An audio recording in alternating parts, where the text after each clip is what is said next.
La Madonna di Medjugorje ci insegna a prepararci ai 10 segreti ormai vicini. Salve a tutti carissimi.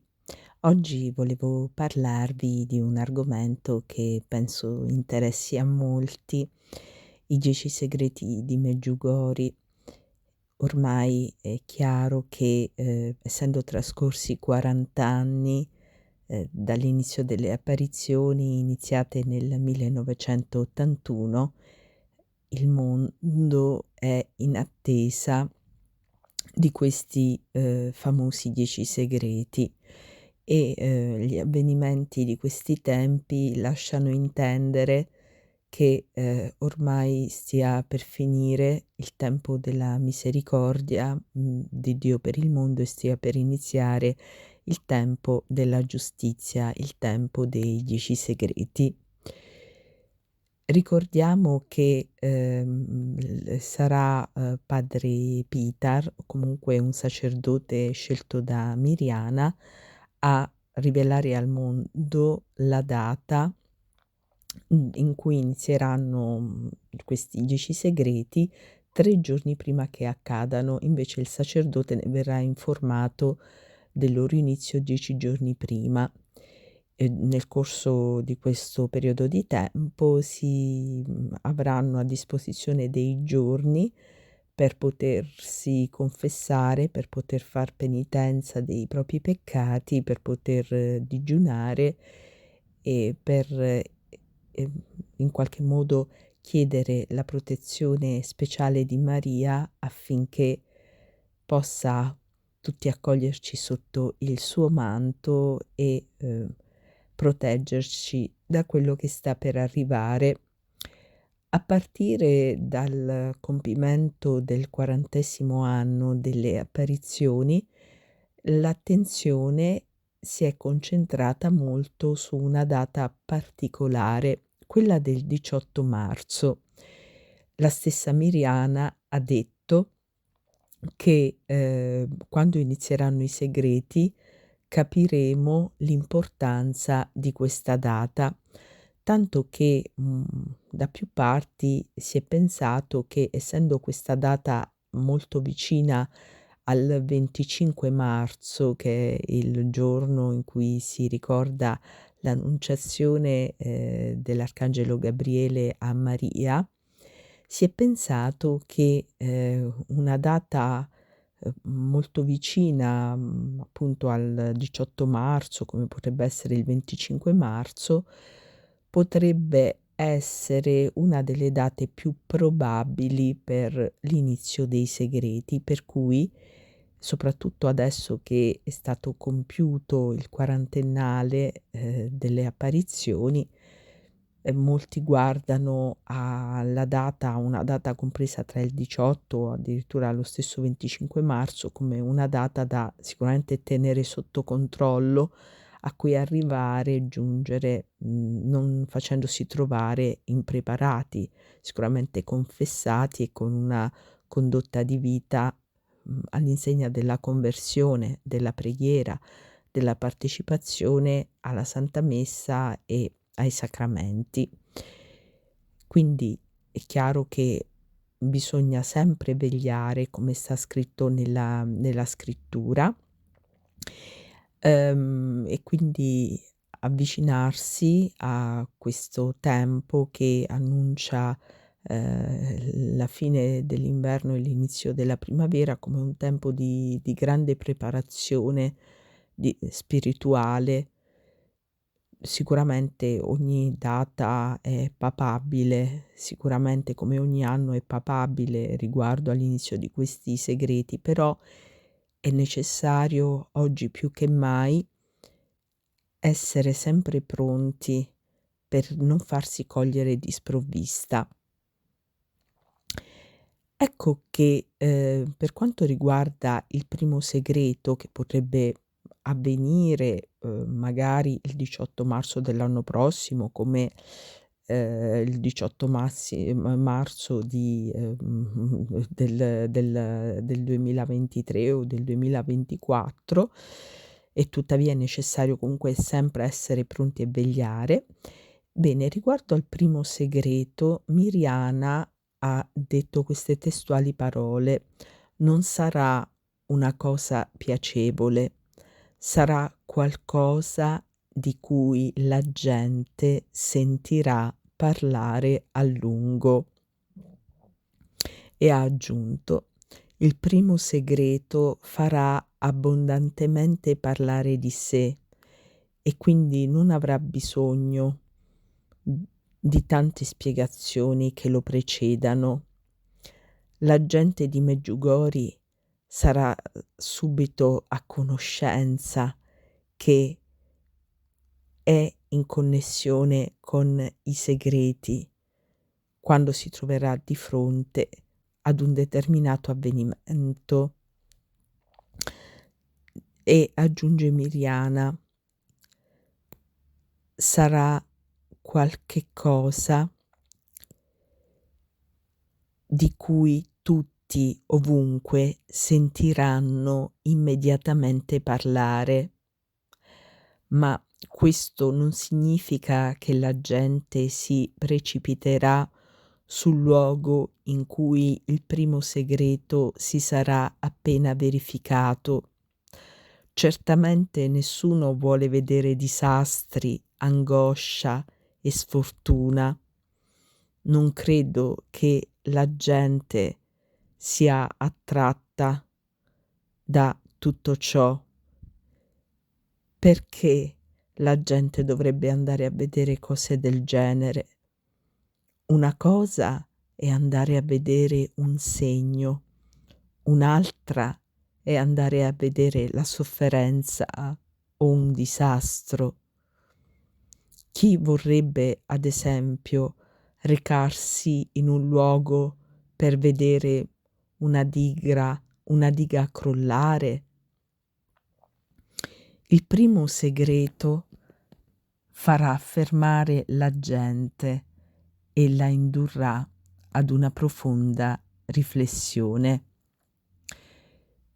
Durante l'apparizione del 25 ottobre del 1985, Miriana ebbe una chiara visione del primo segreto. Fu come se venissero proiettate nella sua mente delle immagini su delle diapositive. A tal proposito, parlando del primo segreto, Miriana disse: "Le immagini che ho visto mi hanno scosso più di ogni altra cosa." Questo fu naturalmente a causa del fatto che mi è stato mostrato il primo segreto. Ah, se la gente vedesse il primo segreto come è stato mostrato a me, tutti sarebbero certamente scossi abbastanza da guardare a se stessi e a tutto ciò che li circonda in modo completamente nuovo. Ora conosco cose che non sono particolarmente piacevoli. Io credo che se tutti sapessero le stesse cose, ognuno sarebbe scioccato e guarderebbe al nostro mondo in una luce completamente diversa. Questo primo segreto durerà per un po', sarà visibile, è necessario per scuotere un po' il mondo, farà sì che il mondo si fermi a pensare. Forse alcuni non credenti convinti potrebbero dire qualcosa che riguarda il primo e il secondo segreto, considerandoli entrambi semplicemente come dei fenomeni naturali.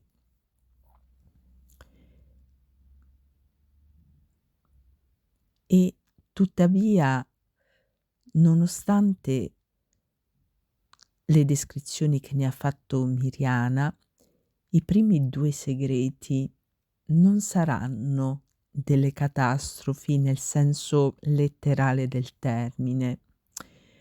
Beh, questi primi 2 segreti, ha detto Miriana, non saranno nulla di così enorme come quello che invece verrà dopo.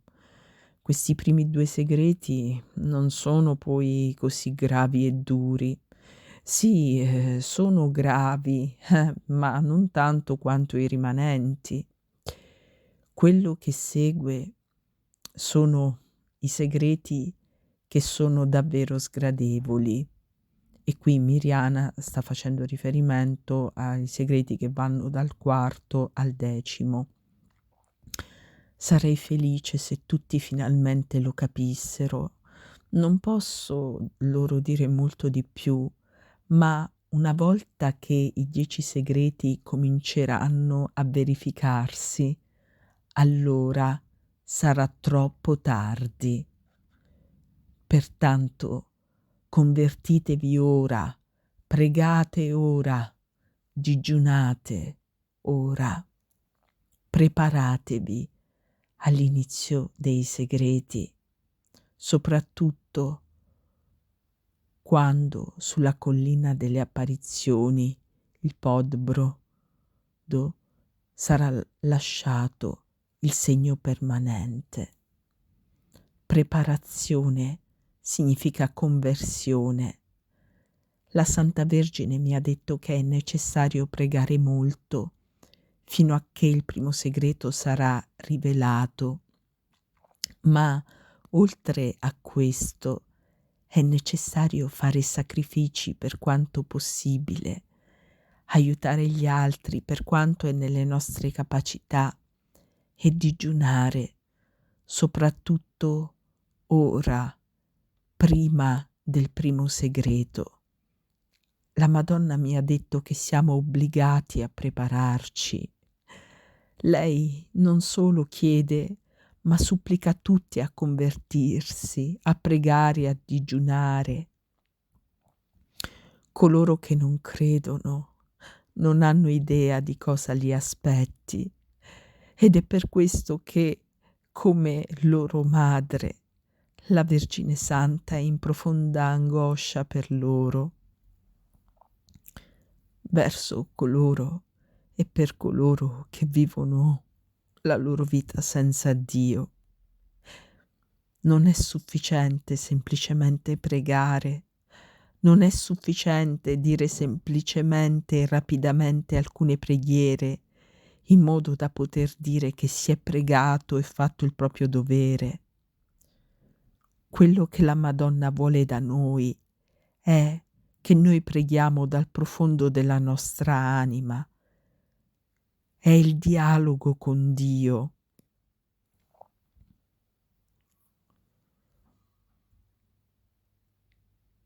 I primi 2 segreti saranno quindi seguiti dal terzo segreto, che è l'unico che i veggenti hanno avuto il permesso di descrivere nel dettaglio, ed è conosciuto questo terzo segreto come il segno permanente sulla collina, di cui parlo in un altro video presente sul canale e che vi invito a ritrovare sul canale per conoscere i dettagli di questo segno, di questo terzo segreto che, lo ricordiamo, sarà un evento che lascerà un segno permanente sulla collina delle apparizioni, e coloro che saranno presenti al momento di questo terzo segreto guariranno sia nel corpo che nello spirito.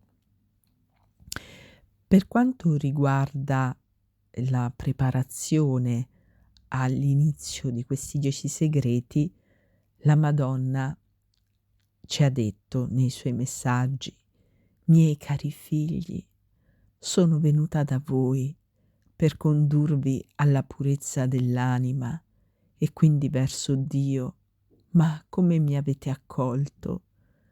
All'inizio senza credere, con paura e sfiducia verso i ragazzi che ho scelto.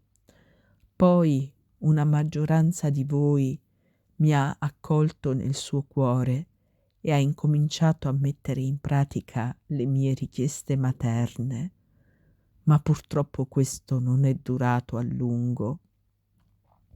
In qualunque luogo io vada e con me mio figlio, là mi raggiunge anche Satana.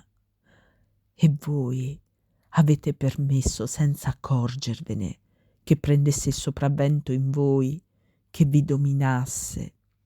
Alcune volte capite che questo vostro gesto non è permesso da Dio, ma rapidamente soffocate questo sentimento.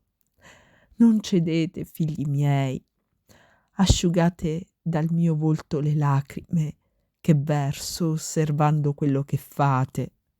Guardatevi intorno, trovate il tempo per accostarvi a Dio in chiesa, venite nella casa del Padre vostro, trovate il tempo per riunirvi in famiglia e supplicare grazia da Dio. Ricordatevi dei vostri morti, date loro gioia con la celebrazione della messa. Non guardate con disprezzo il povero che vi supplica per una crosta di pane, non cacciatelo dalla vostra mensa piena, aiutatelo ed anche Dio aiuterà voi. Forse la benedizione che il povero vi dà come ringraziamento si realizza, forse Dio lo ascolta. Voi, figli miei, avete dimenticato tutto questo e in ciò ha contribuito anche Satana. Non cedete, pregate con me, non ingannatevi pensando io sono buono, ma il fratello che mi sta accanto non vale nulla. No, figli miei, non sareste nel giusto. Io, come vostra madre, vi amo e perciò vi ammonisco. Qui ci sono dei segreti, figli miei. Non si sa di che si tratta, ma quando lo si verrà a sapere sarà tardi. Ritornate alla preghiera. Nulla è più importante di essa. Vorrei che il Signore mi permettesse di chiarirvi almeno in parte i segreti, ma sono già troppe le grazie che vi offre. Pensate a quanto voi offrite a Lui. Quando avete rinunciato l'ultima volta a qualche cosa per il Signore? Ma non voglio rimproverarvi ulteriormente. Desidero invece invitarvi ancora una volta alla preghiera, al digiuno, alla penitenza. Se col digiuno desiderate ottenere una grazia da Dio, che nessuno sappia che digiunate, se con un dono a un povero desiderate ottenere una grazia da Dio, che nessuno lo sappia all'infuori di voi e del Signore, ascoltatemi, figli miei, e riflettete in preghiera su questi miei richiami.